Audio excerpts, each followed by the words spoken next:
Le pessimisme est plus manifeste chez Yann, partisan du protectionnisme, dans l'affaire de PSA.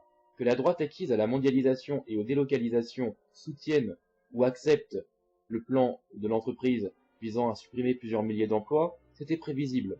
Pour la gauche, c'est devenu courant aussi de voir cette résignation, mais pour des raisons un peu plus créatives, on va dire. Soit, par exemple, parce que la gauche va accuser les patrons, boucs émissaires courants, et tactique d'autant plus inepte pour Yann que les dirigeants de PSA n'ont pas été moins patriotes que ceux de Renault.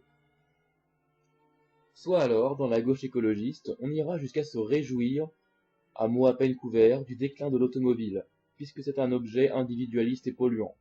Alors sur ce point, je dois me différencier de Yann, puisque si je ne me réjouis évidemment pas de ce qui arrive aux salariés de PSA, en revanche, je fais partie des gens qui souhaiteraient que la production d'automobiles soit remplacée par d'autres activités industrielles. Je ne fais pas partie de la minorité de bobos qui critiquent l'automobile parce qu'ils vivent en centre-ville. Pendant des mois, j'ai fait 2 heures et demie de transport en commun par jour pour me rendre sur mon lieu de travail, et je préférais cela plutôt que d'avoir une voiture, d'en payer l'assurance, de risquer de me la faire voler, de blesser ou tuer quelqu'un, etc., etc. Mais cessons de parler de moi. Revenons au texte de Yann. Là où il a raison, c'est qu'avant de critiquer l'automobile, il faut bien savoir pourquoi tant de gens en utilisent, et trouver des alternatives à son utilisation plutôt que de l'interdire, sauf bien sûr si l'on sombre dans l'écologisme en tant qu'idéologie anti-humaniste et autoritaire. Et à ce sujet-là, Yann nous rappelle d'ailleurs l'origine droitière de l'écologisme.